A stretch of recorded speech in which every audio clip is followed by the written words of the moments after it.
අයිබෝවන් අද අපි ආවේ කවුන්ටින් මුල ඉඳලා ටියුටෝරියල් එකේ දෙවෙනි එපිසෝඩ් එක කරන් අද අපි කියලා දෙනවා මූලික ප්‍රකාශ වල මූලිකාංග සංකල්ප සහ ගිණුම් කරන සමීකරණය පිළිබඳව හා ඒ ආශ්‍රිත ගණනය කිරීම. අපි යමු අද වීඩියෝ එකට.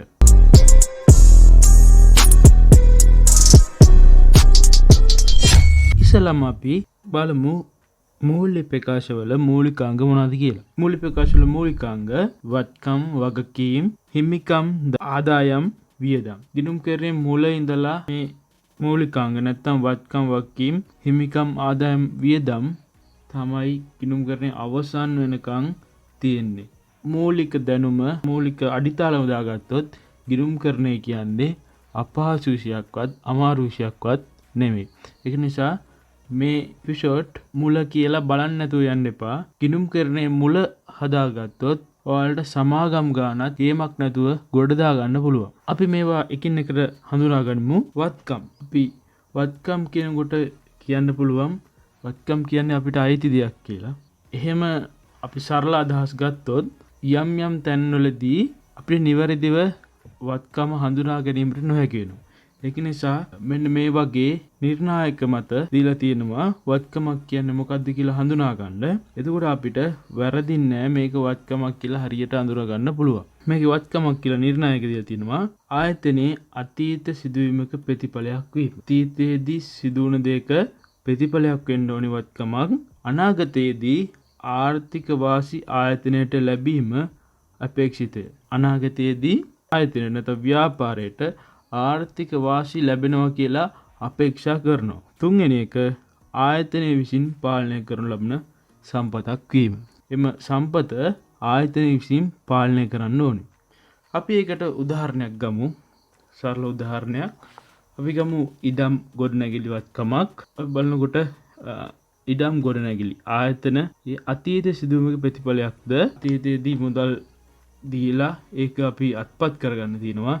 තුරව අතීත සිදුවීමක ප්‍රතිඵලයක්. අනාගතයේ ආර්ථික වාසි ආයතන ලැබීම කියලා අපේක්ෂා කරනවා. ඉඩම් ගොඩනැගිලි අපි ගත්තම ව්‍යාපාරයට අපි ඒ ඉඩම් ගොඩනැගිලි තුලින් තමයි ආයෝජනය කරලා අනාගතයේදී අපිට ඒ වගේ ආයෝජනෙන් ප්‍රතිලාභ ලැබෙයි කියලා අපි අපේක්ෂා කරනවා. ඒකට ඒකත් හරි. ආයතන විසින් පාලනය කරන ලබන සම්පත. ඉඩම් ගොඩනැගිලි ආයතන විසින් තමයි පාලනය කරන්නේ. ආයතනයට අවශ්‍ය පරිදි ඒවා පාලනය කරනවා. එතකොට එම ඉඩම් ගොඩනැගිලි තුළ ඒ නිර්ණායක තුනම තියෙනවා. එතකොට අපිට පැහැදිලිව හඳුනා ගන්න පුළුවන් වත්කමක් කියන්නේ මොකක්ද කියලා.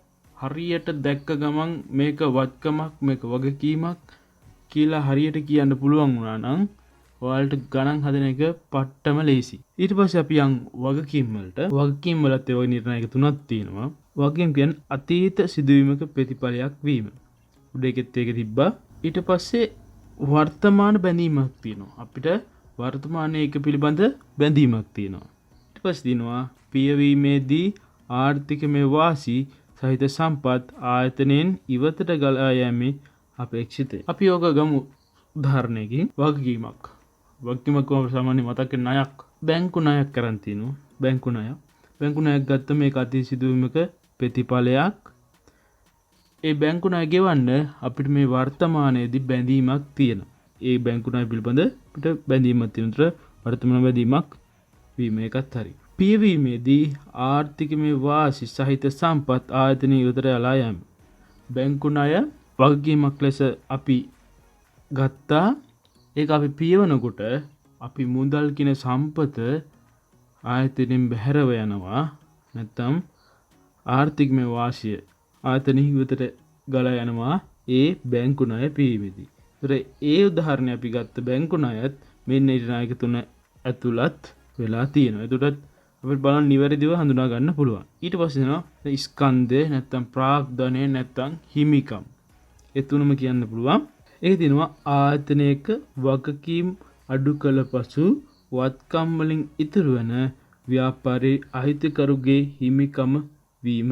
ව්‍යාපාරයකට අයිතිකරු දන්නවා සාමාන්‍යයෙන් සරල උදාහරණයක් ගත්තොත් කඩයක් තිබ්බත් ඒ කඩේ මුදලාලි තමයි අයිතිකාරයා. ඒ වගේ ඒ අයිතිකාරයට හිමිකම් අයිතිය තියෙන ටික තමයි ස්කන්ධේ නැත්නම් ප්‍රාග්ධනය හිමිකම කියලා කියන්නේ. ඒකේ තියෙන වගකීම් අඩු කළ පසු වත්කම් වලින් ඉතිරි වෙන කොටසයි.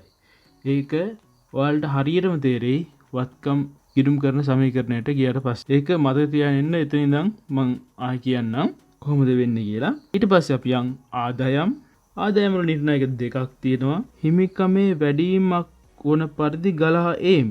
වත්කම් වර්ධනය හෝ වගකීම් පිරීම තුළින් ආර්ථිකමය වාසි වැඩිවීම. හිමිකම දායකු අයගේ ලැබෙන දායකත්වයක් නොවීම. මේකේ හිමිකම් වැඩිවීමක් වන පරිදි ගලා ඒම. අපි උදාහරණයක් ගමු. ඒකට විකුණු. මේක පොඩක් නොතේරෙන්න තියෙයි ආදායම් වියදම්. ඒක ඉස්සරහට වලට ඒක තේරෙයි හරියට. ගිණුම් කරන සමීකරණයේ දෙවෙනි අධීරය පළවෙනි අධීරයේ අවසානයේම තේරෙයි හරියට. විකුණුම් සිදු කරාම මේ විකුණුම් කියන්නේ විකුණුම තුළ තියෙන ලාභයෙන් හිමිකම් වැඩි වෙනවා. අයිතිකරු යොදවලා තියෙනවා ප්‍රාග්ධනයක්. ඒක ආයෝජනය කරලා තියෙන්නේ ලාභ බලාපොරොත්තුෙන්. එතකොට හිමිකම් වැඩි වෙනවා විකුණුම් නිසා. වත්කම් වර්ධනෙත් වෙනවා. විකුණුම් සිදු කරාම මුදල් කියන වත්කමක් ඒ වත්කම් වැඩි වෙනවා. වගකීම් පිරීම තුළින්ද ආර්ථික වාසි වැඩි වීම. මෙතන තියෙනනේ වත්කම් වර්ධනයෙන් හෝ ඒක හරි කියලා තියෙන්නේ වගකීම් පේවීම තුළින් ආර්ථිකමය වාසි වැඩි වීම. වගකීම් පිරීමට අපි උදාහරණ ගන්න පුළුවන් ලද වට්ටම්. ඒක මුල වලට නොතේරෙන්න පුළුවන් ලද වට්ටම් කියන මොනවද කියලා. සමහරට තේරෙන්නත් පුළුවන්. මේ ඉස්සරහට යනකොට ඒ ටික වලට තේරෙයි. ඊට පස්සේ දෙවෙනි එක හිමිකමට දායක වූ අයගෙන් ලැබෙන දායකත්වයක් නොවීම. අපිට ලැබීමක් තියෙනවා. අයිතිකරු අමතර ප්‍රාග්ධනයක් හදුවොත් ඒක ආදායමක් නෙමෙයි කියලා තමයි මේ කියලා තියෙන්නේ. හිමිකම දායක වූ අයගෙන් ලැබෙන දායකත්වය නොවීම. ඊට පස්සේ වියදම් තියෙනවා. වියදම් කියන්නේ හිමිකමේ අඩුවීමක් වන පරිදි ගලා යෑම හෝ වත්කම් ෂෙයාවීම හෝ වගකීම් ඇතිවීම තුළින් ආර්ථික වාසි අඩුවීම. හිමිකම දායක වූ අයට කරනු ලබන බෙදා හැරීම නොවීම. ඒකට අපි උදාහරණයක් ගත්තොත් ඔකම සරල උදාහරණයක් ගෙදර ගන්න විදුලි බිල. විදුලි බිල කියන්නේ වියදමක්. වියදමක් නිසා හිමිකම අඩු වෙනවා. ඒතර මේ හිමිකම අඩු වෙන වීමක් වන පරිදි ගලා යෑම. ඒක ව්‍යාපාරයෙන් පිටතට ගලා යන මුදල්. හෝ වත්කම් ෂෙයාවීම. වත්කමට ෂෙයා වෙනේවා තියෙනවා. වත්කම භාවිත කරනකොට ඒකේ භාවිත කරන්න පුළුවන් කාලය අඩු වෙලා ඒකෙන් අපි ෂෙයා කරන්න ඕනේ. එනේ තමයි ෂෙයා වගකීම් ඇතිවීම තුළින්ද ආර්ථිකමය වාසි අඩුවීම. හිමිකම් දායක අයට කරනු ලබන බෙදා හැරීම නොවිය. අයිතිකරුගේ ගැනීලි වගේ දේවල් තමයි මෙතන කියලා තියෙන්නේ. අයිතිකරු ව්‍යාපාරයෙන් ගත්තම ඒක ගැනීලි වශයෙන් සටහන් කරනවා. ඒ ගැනීලි නෙමෙයි මේ වියදම් කියන්නේ කියලා තමයි තියෙන්නේ. මේ ආදායම් වියදම් දෙක මම කලින් කෝගේ නොතරින්න පුළුවන්. ඉස්සරහට ඒක ඔයාලට හරියටම තේරෙයි. වත්කම් වගකීම් හිමිකම් ආදායම් වියදම් එක වර්ග 10ක් දීලා තිනවා. අපි පොඩි අභ්‍යාසයක් වගේ බලමු. ඔයාලට පේනවා මේ වීඩියෝ එක ස්ටොප් කරලා ඔයාලා ලියන්න මේ දීලා තියෙන 10 වත්කමක්ද වගකීමක්ද හිමිකමක්ද ආදායමක්ද වියදමක්ද කියලා. ඊට පස්සේ ආයෙ වීඩියෝ එකට සම්බන්ධ වෙලා අපි සාකච්ඡා කරමු. හරි. මම හිතනවා ඔයාලා කරන්න ඇති කියලා. ඉස්සෙල්ලාම තියෙන මෝටර රථ. මම අර නිර්ණායක ගැන කතා කරලා හිටියොත් මේ වීඩියෝ එක දීර්ඝනවා. ඔයාලා නිර්ණායක අනුව බලලා මේක දාන්න. මෝටර රථ කියන්නේ වත්කමක් ණය හිමියෝ. ණය හිමියෝ කියන්නේ අර බැංකු ණය වගේ අපි ගෙවිය යුතු දේවල්, ගෙවිය යුතු පුද්ගලයෝ ණය හිමියෝ. ණය හිමියෝ කියන දුරප වගකීමක්. ණය ගැතියෝ. ණය ගැතියෝ කියන්නේ අපි විකුණුම් සිදු කරාට පස්සේ නැත්නම් අපිට ලැබිය යුතු දේවල්. ලැබිය යුතු පුද්ගලයෝ තමයි ණය ගැතියෝ කියන. එතකොට ලැබිය යුතු දෙයක්. අපිට ලැබිය යුතු එක වත්. ඊට පස්සේ තියෙනවා අයිතිවර්ග අයිතිය. ඒක නම් දන්නවා ප්‍රාග්ධනය නැත්නම් හිමිකම්. දුන් වට්ටම්. දුන් වට්ටම් කියන්නේ අපි අය ගැතියන්ට ලබා දෙන වට්ටමක්. ඒක අපිට මුදල් ගලා යනවා, හිමිකම් අඩු වෙනවා. එතකොට ඒක වියදමක්. තොගය ව්‍යාපාරයේ තොගය ව්‍යාපාරයෙන් විසින් පාලනය කරන්නේ අතීත සිදුවීම් ප්‍රතිඵලයක්. අනාගතයේදී ආර්ථික වාසි එනවා කියලා අපි උපකල්පනය කරනවා. එතකොට ඒක ඇවිල්ලා වත්කම. විකුණුම් කියන අපිට ආදායමක් වල නිර්ණායක වලට දාලා බලන්න. ගැනුම් කියන්නේ අපිට වියදමක්. ප්‍රචාරණ ගාස්තු. අපි ඒක ඇඩ් යන්නේ ව්‍යාපාර වලින් දාන්නේ එක කම්පැනි වලින් දාන්නේ. එන්නේ ඒක ඒ ව්‍යාපාරයට වියදමක් ගෙවිය යුතු ජල බිල. අපි ගෙවන්න තියනවා. අපි වර්තමානයේ බැඳීමක් තියනවා. අතීතයේ සිදුවීම් ප්‍රතිඵලයක් මේක. මේ ගෙවිය යුතු ජල බිල ගෙවනකොට ආර්ථික වාසි පිටතට ගලා යනවා. ඒකට අපි මේක ඇවිල්ලා වගකීමක්. හොඳට ඔයාලා ස්ටඩි කරගන්න. වත්කමක් කියන්නේ මොකද්ද? වගකීමක් කියන්නේ මොකද්ද? හිමිකමක් කියන්නේ මොකද්ද? ආදායමක් කියන්නේ මොකද්ද? වියදමක් කියන්නේ මොකද්ද කියලා දැක්ක ගමන් කියන්න පුළුවන් වෙන්න ඕනේ මේක ආදායමක්ද, වත්කමක්ද, වගකීමක්ද, හිමිකමක්ද කියලා. මේ ගිණුම් කරන්නේ මූලික අඩිතලම දාගත්තා නම් අනිවාර්යයෙන්ම ගොඩ යන්න පුළුවන්. ඊට පස්සේ අපි යනවා සංකල්ප වලට. අපි මෙතන සංකල්ප 3යි කතා කරන්නේ. තව සංකල්ප තියෙනවා. ඒවා පාඩමට අදාළව ඉදිරියට සංකල්ප කතා කරනවා. ඉස්සෙල්ලාම අපි කතා කරන්නේ ව්‍යාපාර ඒකක සංකල්පය. ව්‍යාපාර ඒකක සංකල්පය කියන්නේ ව්‍යාපාරයක සාමාන්‍ය පටන් ගන්න අයිතිකරු යම් ප්‍රාග්ධන මුදලක් දාලා ඒ ව්‍යාපාරේ පටන් ගන්නවා.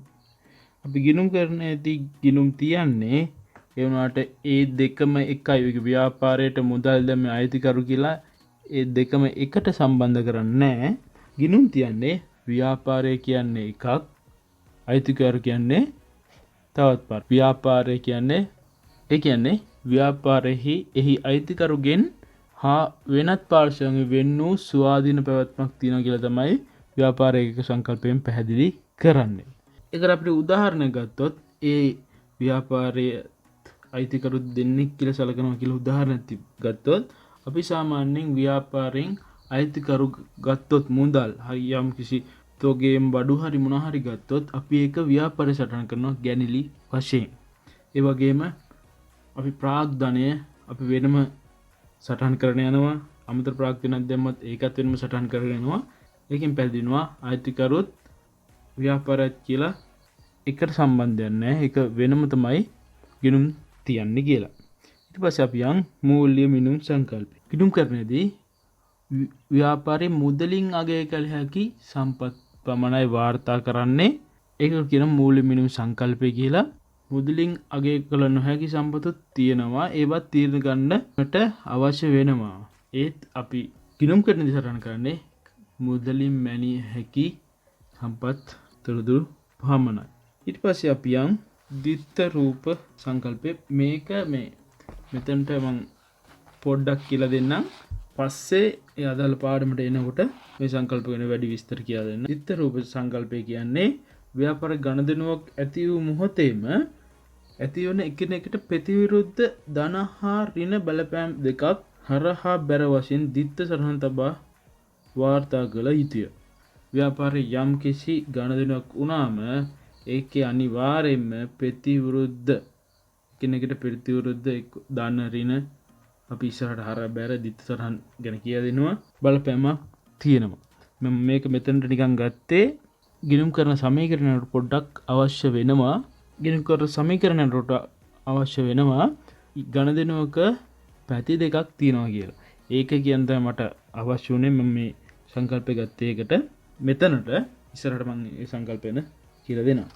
අපි දැන් යමු ගිණුම් කරන සමීකරණයට. ගිණුම් කරන සමීකරණය තමයි වත්කම් සමානයි හිමිකම් ධන වගකීම්. අපි මෙහෙම ගත්තොත් සාමාන්‍යයෙන් ඉස්සල්ලාම ව්‍යාපාරයක් ආරම්භ කරලා අයිතිකරු තමන්ට තියෙන දේවල් දාලා ව්‍යාපාරය පටන් ගන්නවා. එතකොට සමීකරණය තමයි අයිතිකරු දාන දේවල් අපිට වත්කමක් එයාගේ එක අපි වෙනම සටහන් කරනවා. ඒක එයාගේ හිමිකම අපි සටහන් කරනවා. එතකොට වත්කමුයි හිමිකම විතරයි එතන තියෙන්නේ. එතකොට වත්කම් සමාන වෙනවා හිමිකම් වලට. කොහොම යද්දී අපි උදාහරණයකට ව්‍යාපාරය පුළුල් කරන්න අදහස් කරනවා. ව්‍යාපාරය තීරණය කරනවා ණයක් ගන්න. බැංකුවකින් හරි කොහෙන් හරි ණයක් ගන්න. ඒ ණයකොත් ගත්තට පස්සේ අපි ණය ගන්න එක වගකීමක් වෙනවා. එතකොට ඒ හිමිකම් වලයි වගකීම් වල දෙකේම එකතුව තමයි වත්කම් වලට සමාන වෙන්නේ. අපි උදාහරණයක පැහැදිලි කරමු.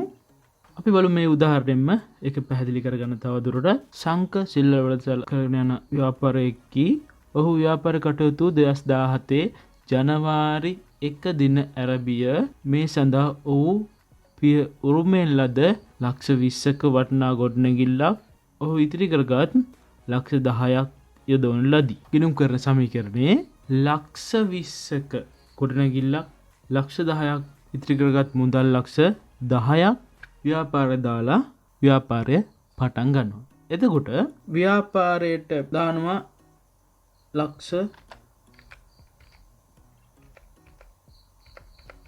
20ක ගොඩනැගිලි. එතකොට අයිතිකරු ප්‍රාග්ධනය සපයනවා ලක්ෂ 20කින්. එතකොට එයාට ව්‍යාපාරය පිළිබඳ තියෙන අයිතිය වැඩි වෙනවා ලක්ෂ 20කින්. ලක්ෂ 20කින් වැඩි වෙනවා. ඊට පස්සේ ඒ ගොඩනැගිලි දාන ව්‍යාපාරයට ඒ ගොඩනැගිලි ව්‍යාපාරයට වත්කමක් ඒක වත්කම වැඩි වෙනවා ලක්ෂ 20කින්. දැන් බලන්න මම කලින් කිව්ව අර හැම ගණදෙනුවෙම ප්‍රතිවිරුද්ධ බලපෑමක් තියෙනවා.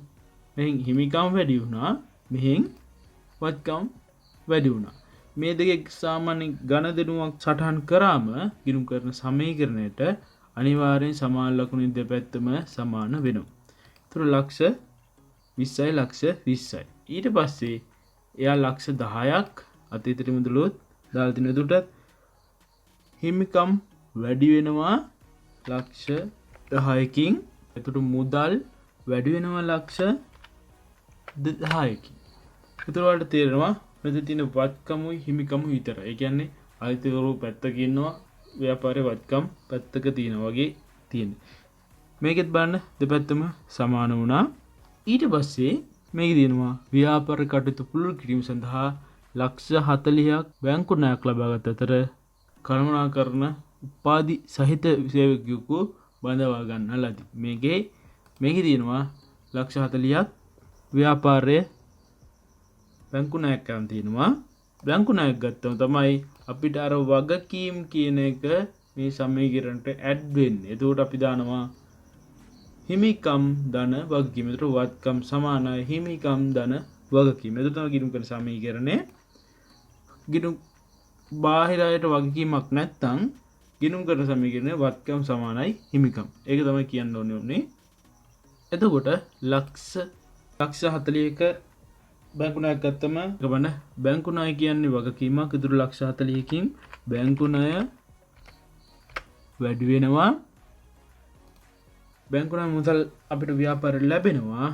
ව්‍යාපාර ලැබෙනකොට මුදල් කියන වත්කමත් වැඩි වෙනවා ලක්ෂ 40කින්. බලන්න හැම එකේම අනිවාර්යයෙන්ම දෙපැත්ත බැලන්ස් වෙනවමයි ගිණුම් කරන සමීකරණයට ගලපද්දී. අපිට ඒකෙම තිබ්බ යට කළමනාකරන උපාධියක් සහිත සේවකයෙකු බඳවා ගන්නලාදී.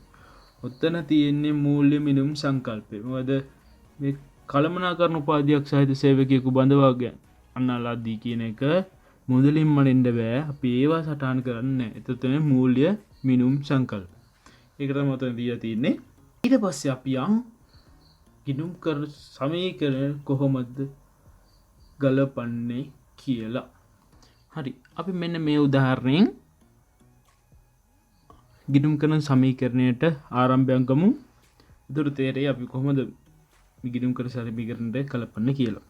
මේකේ තියෙනවා මල්සා සිල්වර විරුද්ධ සැල 1:1 මල්සා 2017 1:1 දින තම සතු ලක්ෂ 5ක ද රුපියල් ලක්ෂ 7ක් වටිනා මෝටර ඇතකදවා සිල්ලල වෙළඳසලක් ආරම්භ කරන ලදී. කොට ලක්ෂ 5ක මුදල් ව්‍යාපාරයට යොදවන.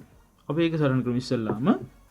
ලක්ෂ 5ක මුදල් යෙදවුම ඒකේ ඉත්තු ස්වරූපය නැත්නම් ප්‍රතිවෘද්ධ ස්වරූපය ලක්ෂ 5 ව්‍යාපාරයට එනවා. එතකොට අයිතිකරුගේ හිමිකම ලක්ෂ 5කින් වැඩි වෙනවා. අපි දානවා හිමිකම ලක්ෂ 5කින් වැඩි වෙනවා. ව්‍යාපාරයට දාන්නේ මුදල් කියන්නේ වත්කමක්. ඒතර ව්‍යාපාරයට මුදල් ශේප්පේ මුදල් වැඩි වෙනවා. මේ මුදල් කියන වත්කම එතකොට ලක්ෂ 5කින් වැඩි වෙනවා. ඒකෙම තිබ්බා ලක්ෂ 7ක්. ලක්ෂ 7ක් මෝටර් රථයක් ව්‍යාපාරයට යොදවයාගේ තිබ්බ. එතකොට එන්නේ ලක්ෂ 7ක් ව්‍යාපාරයට යොදව මෝටර් රථය ලක්ෂ 7කින් අයිතිකරුගේ හිමිකම වැඩි වෙනවා ව්‍යාපාරයේ තියෙන ලක්ෂ 7කින්. ඊට පස්සේ මෝටර් රථ කියන්නේ වත්කමක්. ව්‍යාපාරයට තුරේ වත්කම වැඩි වෙනවා ලක්ෂ 7කින්. මෝටර් රථ කියන වත්කම ලක්ෂ 7කින් වැඩි වෙනවා. දැන් බලන්න හැම තැනම සමානයි ගණදෙනුම සටහන් කරලා පස්සේ දෙපැත්ත සමාන ලකුණෙන් දෙපැත්ත සමාන වෙනවා. අපි ඊළඟ ගණදෙනුම බලමු. වික්ටීම සඳහා ලක්ෂක බඩු තොගයක් අත්පිට මුදලට මුලදී ගන්නා ලදී. අත්පිට මුදලට ලක්ෂක බඩු ගන්නවා. තොගයට විකුණන්න ගන්නේ ලක්ෂක බඩු ගත්තම මොකද්ද වෙන්නේ? ඔයාලට කරන්න තියෙන්නේ මේ ගණදෙනු දුන්නම එකකින් වෙනවා මොකද්ද අපි හිතන්නේ ව්‍යාපාරේ පැත්තෙන් හිතන්නේ. මේ අපි තමයි ව්‍යාපාරේ. අපි ව්‍යාපාරේ අපි හිතනවා ලක්ෂක තොග භාණ්ඩ ගන්නවා. අපි ලක්ෂක තොග භාණ්ඩ ගන්නකොට අපි ලක්ෂක තොග භාණ්ඩ ගන්න අත්පිට මුදලට ගත්තම අපි සේප්පුවෙන් ලක්ෂයක් කරන් ඒ ගන්න යනුම් කරොට අපි ලක්ෂ දෙනවා. ඒ ගැනුම් කරුව අපිට භාණ්ඩ දෙනවා. ඕකනේ වෙන්නේ. ගණදෙනුවක් කිව්වම ඔය විදිහට හිතන්න මොකද්ද මේ වෙන්නේ කියලා. අපි ව්‍යාපාරේ පැත්තේ ඉඳගෙන තමයි මේක හිතන්න ඕනේ. එතකොට අපි රුපියල් ලක්ෂයක් ව්‍යාපාරයෙන් දෙනවා ගණන් කරලා. එතකොට ඒක කරන්නේ මුදල් තමයි දෙන්නේ. මුදල් සේප්පුවෙන් අඩු වෙනවා ලක්ෂයක්. කියන්නේ මුදල් කියන්නේ වත්කම. ඒකට වත්කමක් අඩු වෙනවා ලක්ෂයක්. ඊට පස්සේ ගණන් කරුම අපිට දෙනවා තොගයට භාණ්ඩ දෙනවා. ඒතර භාණ්ඩ කියන්නේ තොගය කියන්නේ වත්කම. ඒතර ඒ වත්කම වැඩි වෙනවා. ව්‍යාපාරයේ ස්ටෝස් එක තියෙනවා. ස්ටෝස් එකට බඩු වෙනවා. බඩු වැඩි වෙනවා. එතකොට තොගය කියන වත්කම ලක්ෂකින් වැඩි වෙනවා. ලක්ෂයක් අඩු වුණා ලක්ෂයක් වැඩි වුණා. එතකොට ශේෂයෙන්නේ බිඳුවයි. එතකොට සමාන ලකුණු දෙපැත්තම බිඳුවයි. අපි ඊළඟ ගණදෙනු බලමු. ව්‍යාපාරයේ ප්‍රයෝජන සඳහා 1,50,000ක වටිනා ලී බඩු හා සවි කිරීම ලක්දිව ලී බඩු සමාගමෙන් ණයට ලබා ගන්නා ලද. ණයට භාණ්ඩ ලබා ගැනීමක් තියෙන්නේ. අපිට දැන් මේ වෙනකන් අපිට තිබ්බේ වත්කම් හිමිකම්. බාහිර පාර්ශ්වයෙන් බැඳීමක් තිබ්බේ නෑ. තිබ්බේ අයිතිකරුයි ව්‍යාපාරය අතර බැඳීම විතරයි. දැන් මෙතන බාහිර පාර්ශ්වයක් එකතු වෙනවා. එතකොට මේක කරන් තියන්නේ 1,50,000ක ලී බඩු ගන්න තියෙනවා ව්‍යාපාරයට. එතකොට අපි කොහොමද හිතන්නේ? ණයට ගන්න තියෙන්නේ. ලී බඩු දෙනවා අපිට යාලා. එතකොට ලී බඩු කියන්නේ අපිට වත්කමක්. මම ඒක ඉස්සලා කිව්වේ වත්කම් වගකීම් හිමිකම් ආදායම් හරියට හඳුනගන්න කියලා. එතකොට ලී බඩු දෙනවා අපිට ඒක වත්කමක්. එතකොට අපිට වත්කමක් වැඩි වෙනවා 1,50,000. ඒ වුණාට යාලා අපි මුදල් ගෙවන්නේ නැහැ. ඒ වුණාට අපි යාලට ගෙවිය යුතුයි 1,50,000 ඉදිරියේදී. ඒක අපිට මේ වෙනකොට අපිට මේක වගකීමක් ගෙවන්න ඕනි. ගෙවන්න ඕන නිසා ඒක වගකීමක්. ඒතර වගකීම අපිට වැඩි වෙනවා 1,50,000. මෙතන ගත්ත මේ ගණදෙනුව දෙපැත්ත සමාන ලකුණෙන් දෙපැත්ත සමාන. මේ 1,50,000ක් දාන 1,50,000ක් දාන. ඒක සමානයි. ඊළඟට අපි මාසිකව රුපියල් 10,000ක වැටුපක් ගෙවන පොරොන්දු මත සේවකයෙක් බඳවා ගන්නා ලදී. මේ ගනුදෙනුව අපි සටහන් කරනවද? මේකේ සේවකයෙක් බඳවාගෙන තියෙන්නේ 10,000ක වැටුප් දෙනවා කියලා මාසිකව. එහෙම කිව්වා කියලා අපි මේකේ සටහන් කරන්නේ. මොකද මේකේ ගෙවලා නැහැ පොරොන්දු. මේක හරියට අර මූල්‍ය මිනු සංකල්පය වගේ මේ ගාන කියලා නැහැ. 10,000ක් කිව්වට මේක ගෙවලා කියලා නැහැ. ගෙවිය යුතුයි කියලාත් නැහැ. වැටුප් ලබන මාසේ ගෙවනවද ඒ මොකුත් දීලා නැහැ. මේක දීලා තියෙනවා නිකන් සේවකෙක් බඳවාගෙන තියෙනවා රුපියල් 10,000ක වැටුපක් ගෙවන්නම් කියලා. තව ගෙවලාද ගෙවිය යුතුයිද එහෙම මොකුත් නැහැ. ඒකින්ද අපි මේක සටහන් කරන්නේ නැහැ. අර කලින් එකේ තිබ්බේ කළමනාකරුවට උපාධිය සහිත කළමනාකරුවෙක් බඳවාගත්ත ඒ වගේ එකක් මේක අපි සටහන් කරන්නේ නැහැ. මොකද ගෙවලා නැහැ ගෙවිය යුතුයි කියලාත් නැහැ. මේක නිකන් සාමාන්‍ය නෝට් එකක් වශයෙන් සලකන්න මේ දීලා තියෙන්නේ අර මූල්‍ය මිනුම් සංකල්පය හඳුනගන්න. ඊට පස්සේ තියෙනවා ව්‍යාපාරයේ මෝටර රථය සඳහා 10ක ඉන්ධන වියදමක් ගෙවීම. රුපියල් 10000ක ඉන්ධන වියදමක් ගෙවලා මෝටර රථය සඳහා ඉන්ධන වියදමක් ගෙවම මුදලින් ගෙවලා තියෙනවා. එතකොට කරන්න තියෙන්නේ මුදලින් ගෙවුවම 10000 මුදල් කියන වත්කම රුපියල් 10000කින් අඩු වෙනවා. ඊට පස්සේ අපිට ඉන්ධන කියන්නේ මොකද්ද? ඉන්ධන කියන්නේ අපිට වියදම. මම අර කලින් කිව්වා ඒවා හරියට හඳුන ගන්න ඕනේ. නැත්තම් අමාරුයි වැඩේ. 10000ක් ඉන්ධන වියදම. මේ හිමිකම් වල තමයි ආදායම් සහ වියදම් තියෙන්නේ. මම මේක පැහැදිලි කරන දෙවෙනි අදියරේදී එතන පැහැදිලි කරොත් ඔයාලට අමාරු. ඒතර දැන් මෙහෙම හිතන්න. වියදම් නිසා හිමිකම් අඩු වෙනවා. එතකොට 10000කින් අඩු වෙනවා හිමිකම්. වියදම් නිසා හිමිකම් අඩු වෙනවා. ආදායම් නිසා හිමිකම් වැඩි වෙනවා. ඒක මෙතන මතක තියාගන්න. පස්සේ මං ප්‍රසාරණය කළා මේක කියලා දෙන්නම් දෙවෙනි අදියරේ ඇඩ්වාන්ස් විදිහට. අපි ඊළඟ එකට යන් ලක්දිව ලී බඩු සමාගමේ 25000ක මුදලක් ගෙවි. අර ලක්දිව ඉස්සල ගත්ත මේ 150000ක් ගත්තේ වට 25000ක් ගෙවලා. එතකොට අපි රුපියල් 25000ක් ගෙවනකොට ව්‍යාපාරයෙන් සේප්පුවෙන් මුදල් පිටතට ගලාගෙන යනවා. එතකොට මුදල් අඩු වෙනවා. මුදල් කියන වත්කමක්. ඒතර මුදල් කියන වත්කම අඩු වෙනවා 25000කින්. 25000කින් ගෙවුවම අර 150000කින් තමයි 25000 ගෙවනවා. එතකොට 25000කින් අපි ගෙවිය යුතු එක අඩු වෙනවා. අපි යාලට 25000 ගෙවුවට පස්සේ අපි ආයෙ ගෙවන්න ඕනේ නැහැ නේ. 25000 ගෙවිය යුතු එක අපි අඩු වෙනවා. එතකොට විවේකයෙන් වගකීමක් ඒ වගකීම අඩු වෙනවා 25000කින්. අපි ඒක හැදුවා. ආල්ට යම් කිසි අදහසක් ගන්න පුළුවන්. අපි තවත් ගණන් හදනවා. දැන් තේරෙනවා කොහොමද ගිණුම් කරන සමීකරණය ගලපන්න කියලා.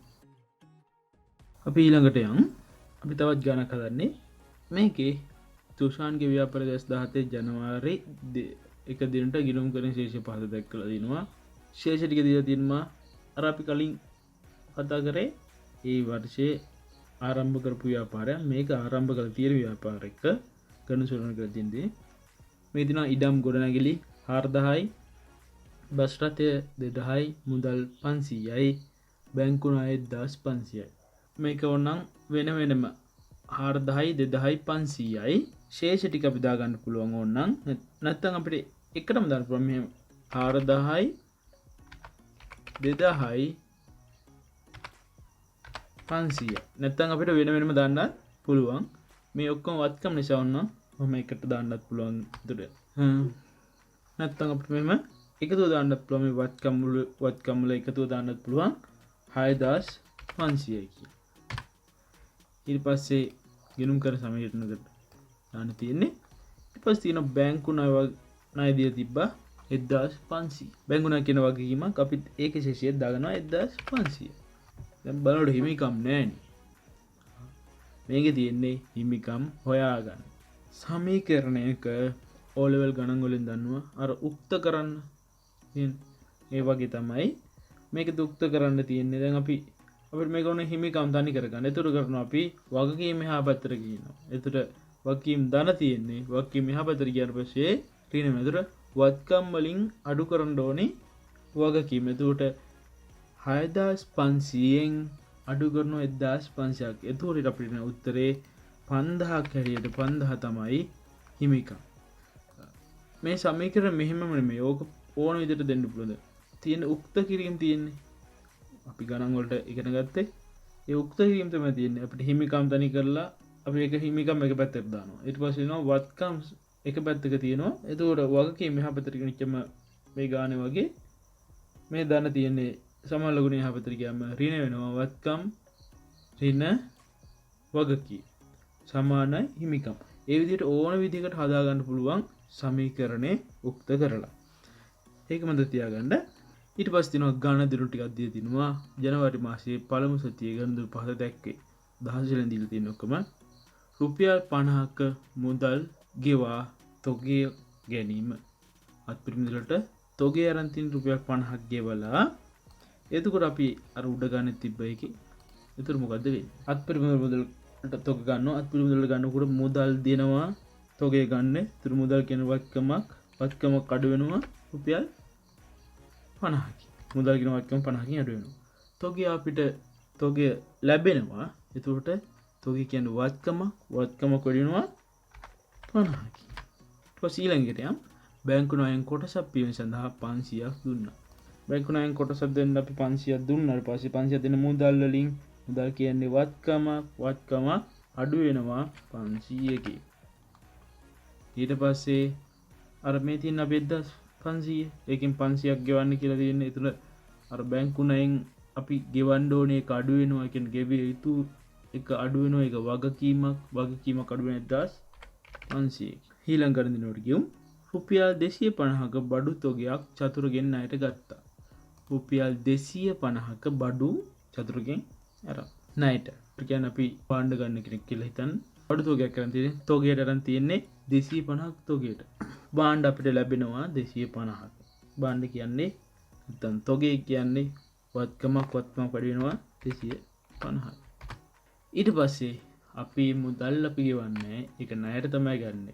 ඒකට යට ගෙවිය යුතු ඒවා වැඩි වෙනවා 250. ගෙවිය යුතු කියන වගකීමක් කරුණා 250. ඊට පස්සේ අපි ඊළඟට යන බාණ්ඩ වල සන්නාමය වෙනස් වීම නිසා 25ක තොගය චතුරට ආපසු උඩ මේ ගත් එකෙන් 50ක තොග ආපසු යවලා ඒ වගේ සන්නාමය වෙනස් කියලා. ඒතර අපි කරන්නේ බාණ්ඩ අපි 50ක් යවනවා. බාණ්ඩ අඩු වෙනවා නැත්නම් තොගේ අඩු වෙනවා රුපියල් 50කින්. තොගේ කියන්නේ වත්කම අඩු වෙනවා. ඒකට 50කින්. ඒකට අපි ඒ 50ක බාණ්ඩ එය පුද්ගලයාට නැත්නම් අපි ණය හිමියට යවුවම අපි 50 ගෙවන්න ඕනේ. ඒකට ගෙවිය යුතු එක අඩු වෙනවා රුපියල් 50යි. ඊට පස්සේ අන්තිමට තුෂාන් පුද්ගලික ප්‍රයෝජන සඳහා මුදල් 50ක් ගත්තා. තුෂාන් කියන ව්‍යාපාර අයිතිකරු එයා රුපියල් 50ක් මුදලින් අරන් එයාගේ පුද්ගලික ප්‍රයෝජන. මෙතන තියෙන්නේ ව්‍යාපාරයේ සංකල්පේ. මොකද ව්‍යාපාරයට වෙනම ස්වාධීන පැවැත්මක් තියෙනවා කියලා තියෙන්නේ. ඒකට අපි මේවා සටහන් කරනවා. එයා ව්‍යාපාරෙන් සල්ලි ගත්ත එක ව්‍යාපාරයෙන් ගැනලි වශයෙන් සටහන් කරනවා. ඒතර සල්ලි ගත්තම ෂේප් එකෙන් සල්ලි අඩු වෙනවා. මුදල් කියන්නේ වත්කම 50කින් අඩු වෙනවා. එයා ගැනලි සිදු කරලා තියෙන්නේ ව්‍යාපාරයෙන් ගැනලි සිදු කරාම එයාගේ හිමිකම අඩු වෙනවා රුපියල් 50කින්. ව්‍යාපාරයෙන් ගත්තම 50කින් අඩු වෙනවා. හරි. අපි ගණදෙනු ටික සටහන් කරා. ඊට පස්සේ අපිට මේවා සුළු කරලා අපිට අර අවසාන ශේෂ ලබා ගන්න පුළුවන්. ඒතකොට මෙන්න මේ තියෙන ශේෂ ටික 6500 5500 ඒ වගේමයි වර්ෂයේ අවසානයේට ශේෂ ටික ගන්නවා. ඒ ශේෂ ටික ගත්තත් ගිණුම් කරන සමීකරණය සමානයි. එතකොට එනවා අපි මේ පැත්තෙන් ගත්තොත් 1500යි 1500 අඩු වුණා. ඒතර 10යි මෙතන 250යි. ඒතර 1250 මෙතන ඇවිල්ලා ඒතර මේ 50 අඩු කරාම 1200ක් 1200. ඒතර මෙතන හිමිකම් තියෙන 5000ක් 5000න් 50ක් අඩු කරලා මෙනවා 4950 දාන්න. මේ වත්කම් ටික සුළු කරාම 6500 මේ 50 අඩු කරලා 50 එකතු කරලා 500 අඩු කරලා 250 එකතු කරලා මේ 52 අඩු කරාම එනවා 6100 දාන 6150 සමීකරණෙත් බලන්න අන්තිමේට තියෙන ශේෂයන් ගත්ත මේ සමීකරණෙත් අනිවාර්යෙන් සමානයි. 4950 1200 එකතු කරාම 6150. අපි හරියට සටහන් කරලා තියෙනවා. අපි ඒ වගේ ගණන් හැදුවා. මේ ආවේ මේ සරලව තියෙන එක ඊළඟ එපිසෝඩ් එකේ තියෙනවා මේක ඇඩ්වාන්ස් විදියට හදන්නේ කොහොමද කියලා. එලල් පේපර් එකට අනිවාර්යෙන් එන ගානක්. මේක ලේසි ගානක්, කුණු ගන්න පුළුවන් ගානක්. ඒ නිසා මේ වගේ දේවල් වලට බර තියන්න කියන්නේ තමාගම් වලට එහෙම නෙමෙයි. මේවත් ඉගෙන ගත්තට පස්සේ ලකුණු ගන්න පුළුවන් වෙනවා. මේ ගානේ දීලා තියෙන්නේ කලින් දුන්නේ ගණදුන දීලා තියෙනවා. ඒ අපිට ගිණුම් කරන සමීකරණයට ගලපන්න තිබ්බා. මේකේ තියෙන්නේ සමීකරණයට ගලපලා තියෙන්නේ. මොකද්ද ගණදුන කියලා ලියන්න තමයි තියෙන්නේ. ගණදුන පහක් තියෙනවා. බලමු. පළවෙනි එකේ තියෙනවා ඉඩම් ගොඩනැගිලි 5000කින් වැඩි වෙලා වත්කම්. මෝටර රථ වත්කමත් 2000කින් වැඩි. මුදලුත් 1000කින් වැඩි වෙලා. හිමිකම් 8000කින් වැඩි වෙලා. මොකද්ද මේ ගණදුන? ගණන් හදන්න එක්ස්පීරියන්ස් එක එනවා. අර ගණන් හරියට හදලා තිබ්බනම් මේක දරස් කරලා එනවා. මොකද්ද මේ කියේ? එතකොට 8000කින් හිමිකම් වැඩි වෙන්නයි 8000කින් ඒ වත්කම් අදාළ වත්කම් වැඩි වෙන්නයි හේතුව මොකද්ද? ව්‍යාපාරයට ප්‍රාග්ධනයේ අයිතිකරු විසින් යෙදවීම. ඊට පස්සේ තියෙනවා මුදල් කියන වත්කම් 500කින් අඩු වෙලා බඩු තොගය 500කින් වැඩි වෙලා. මොකද වෙලා තියෙන්නේ? එතකොට වෙලා තියෙන්නේ ඔක උඩ ගණදෙනුක තිබ්බ හරියට මීටර නම් 500කින් මුදල් අඩු වෙනවා. තොගය 500කින් වැඩි වෙනවා. එතකොට තොගය වැඩිලා මුදල් අඩු වෙලා. ඒක මොකද වෙලා තින්නේ?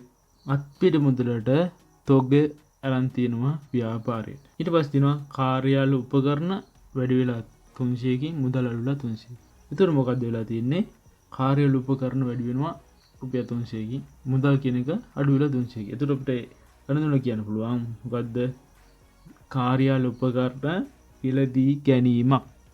ඊට පස්සේ හතරවෙනි එක තියෙනවා මුදල් 800කින් වැඩි වෙලා වත්කම් වගකීම් බැංකු ණය 800කින් වැඩි වෙලා. එතකොට අපිට තියෙන්නේ වගකීමක් වැඩි වෙලා මුදල් කිරිවත්කමත් වැඩි වෙලා. එතකොට තියෙන්නේ බැංකු ණයක් අරන් තියෙනවා ව්‍යාපාරය. ඊපස්සේ තියෙනවා මුදල් 200කින් අඩු වෙලා හිමිකම් 200කින් අඩු වෙලා.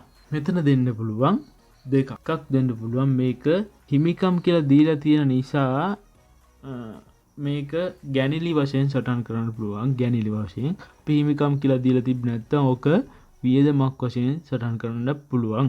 මෙතන අදාළ වෙන්නේ ගැනිලි වශයෙන් ව්‍යාපාරයෙන් මුදල් ගැනීම සිදු කරලා තියෙනවා. නැත්නම් ව්‍යාපාරයේ අයිතිකරු මුදල් රුපියල් 200ක් අරන් ගිහලා තියෙනවා. කලින් ගණන් තිබ්බේ ගණන් දීලා මේක තිබ්බේ දිනුම් කරන සමීකරණයට අටන් කළා. අපි ගණන් දුනෝ ලියන්න.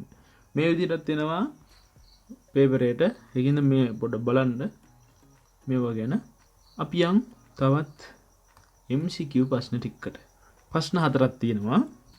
දැන් ඔයාලට කරන්න තියෙන්නේ මේ ප්‍රශ්න 4 මෙහෙම ස්ටොප් කරලා කියවගෙන ප්‍රශ්න වලට උත්තර බලන්න. උත්තර තෝරන්න.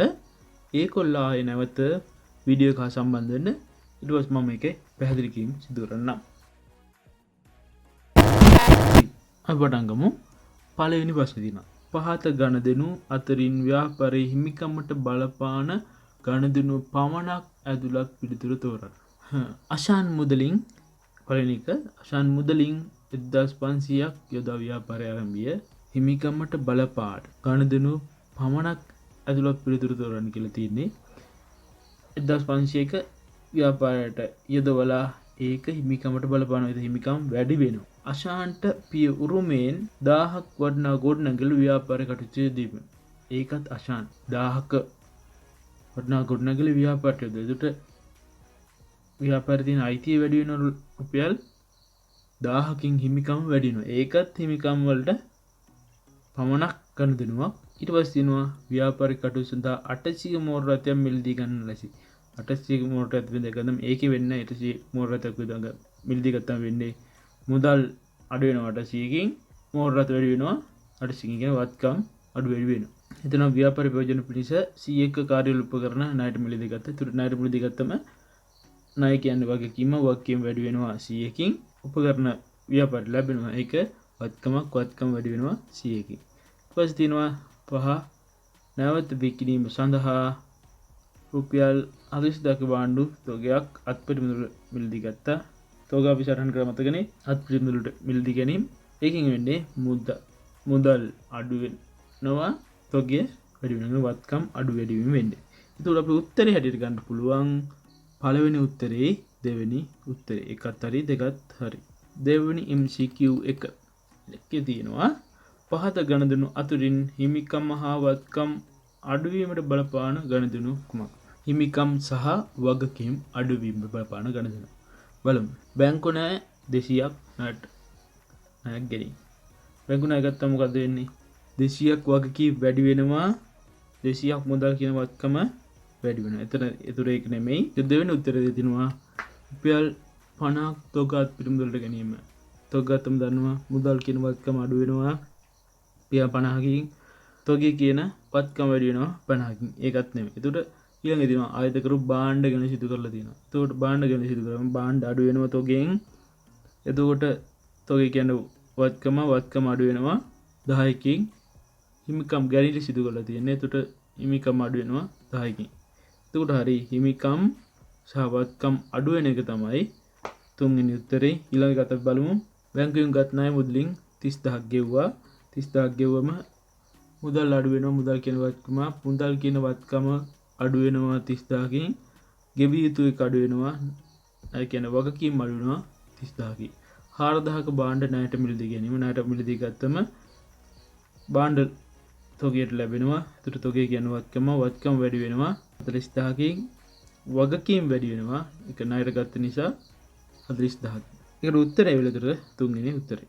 පහ සඳහන් ප්‍රකාශ අතුරින් එකක් කර අනෙක් ඒවා නිවැරදි නොවේ. වැරදි ප්‍රකාශය තෝරන්න.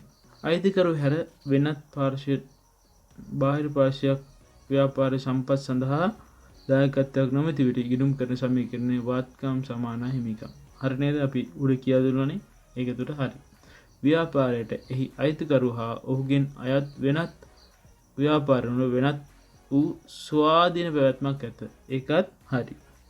මූල්‍ය මිනුම් සංකල්පය අදහස් වන්නේ මුදලින් අගය කළ හැකි සම්පත් පමණක් වාර්තා කරන බවයි. ඒකත් හරි. අපි මූල්‍ය මිනුම් සංකල්පය උඩ කතා කරා. ව්‍යාපාරයක වත්කම් වෙනස් වීම විට හිමිකම් අඩුවීම හෝ වැඩිවීම සිදුවේ. ඒක කොහොමද? ඒක වෙන්නේ වත්කම් වෙනස් වෙන හැම වෙලාවෙම හිමිකම් අඩු වැඩි වෙන්නේ නැහැ. මොකද තොගේ ගත්තේ අත්පිටු මුදල් තොගයක් ගත්තම මුදල් අඩු වෙනවා තොගේ වැඩි වෙනවා. ඒක වත්කම් වලින්ම තමයි. ඒතර ඒක තමයි වැරදි. උත්තරේ හතරවෙනි එක. පස්වෙනි එකක් තියෙනවා ව්‍යාපාරයේ වගකීම් වෙනස් වීම වත්කම් වලින් වෙන හිමිකම් වලින් බලපාන නැත. ඒතර හතරවෙනි උත්තරේ තමයි වැරදි එක. ඒ කියන්නේ අපි මේක තමයි නිවැරදි පිළිතුර. ඊට පස්සේ තියෙනවා හරි නිවැරදි දාන්න. පළවෙනි එකේ 4 ව්‍යාපාර එක සංකල්පයේ ගිණුම් තැවීමේදී අදාළ කරගත යුතුයි. එක සත්‍යයි. එක සංකල්පයේ ගිණුම් කරන තැවීමේදී අදාළ කරගන්නවා. ව්‍යාපාරයක් මගින් අයිතිකරුගේ පෞද්ගලික වියදම් ගෙවිය යුතුය. ඒක නෑ අර ගිණුම් කට එක සංකල්ප තිබ්බනේ. ඒ කියන්නේ දෙකක්. ගිණුම් ව්‍යාපාරයත් අයිතිකරුත් කියන්නේ දෙකක්. ව්‍යාපාර ස්වාධීන පැවැත්මක් තියෙනවා. ඒක උඩට අසත්‍යයි. වත්කම් වෙනස් වන්නේ හිමිකම් හෝ වගකීම් බලපෑමෙන් පමණි. වත්කම් වෙනස් වන්නේ හිමිකම් වගකීම් බලපෑමෙන් විතරක් නෙමෙයි. අර කලින් උදාහරණ ගත්තොත් තොගේ ගත්තම අත්පිරි මුදලට මුදල් අඩු වෙනවා. ඒකත් වත්කමක්. තොගේ වැඩි වෙනවා. ඒකත් වත්කමක්. ඒකට ඒකත් අසත්‍යයි.